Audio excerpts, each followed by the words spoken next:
Hello friends, நம்ம பார்க்க போகிற வீடியோ என்ன அப்படின்னா, வென்டோ டீசல் வண்டியில் இன்ஜின் ஆயில் எனக்கு குறையுது சார் அப்படின்னாரு. அதே மாதிரி எனக்கு சைலன்சர்லேயும் பிளாக் ஸ்மோக் எனக்கு கண்டினியூவாக வந்துட்டுருக்கு அப்படின்னாங்க. சரி, எல்லா இடத்துலையும் செக் பண்ணி பார்த்ததில் இன்ஜினில் தான் சார் கம்ப்ளைண்ட்டுன்னு அப்படின்னு சொல்லி அனுப்பியிருக்காங்க. ஆனால் நாங்கள் இன்ஜெக்டரை கழட்டியிருக்கோம்.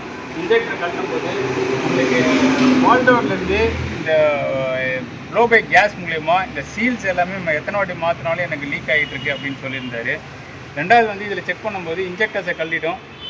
1 2 3 4 இன்ஜெக்டர்ஸு. இந்த 4ல் இந்த பாடி பார்த்தீங்கன்னா க்ளீன் பண்ணி வச்சுருக்கோம். நல்லாவே பக்காவாக இருக்குது, க்ளீனாக இருக்குது. ஆனால் இந்த இடத்துல 1 4 இன்ஜெக்டரில் பார்த்தீங்கன்னா இதுமாதிரி பிளாக் கார்பன் வந்து தெரியுதுங்களா.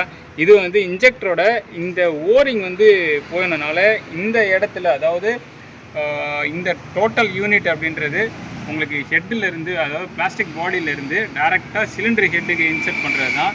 இன்பிட்வீனில் வந்து ஆயில் இந்த இடத்துல ட்ராவல் ஆகும். இந்த இடத்துல இந்த ஓரிங் வந்து ஹீட்டுனால ஹார்ட் ஆகிருச்சு அப்படின்னா, இந்த இடத்துல ஹார்ட் ஆனதுனால இந்த இன்ஜின் ஆயில் வந்து மேலே பட்டு அப்படியே டேரெக்டாக சாம்பருக்குள்ளே போய் சாம்பர் மூலிமா மைன்யூட்டாக லீக் ஆக ஆரம்பிக்குது டீசலோட சேர்ந்து.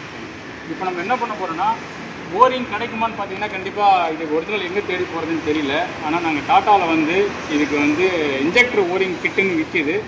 இதில் இது மாதிரி வந்து ஓரிங் தனியாக கிடைக்குது. இப்போ நம்ம என்ன பண்ண போகிறோம் அப்படின்னா, இந்த ஓரிங் வந்து மாற்றணும். 4 இன்ஜெக்டர்ஸுக்கு மாற்றிடும். ஒரு வாட்டி தான் கட்ட முடியும். இப்படி வந்து இதை லாக் பண்ணி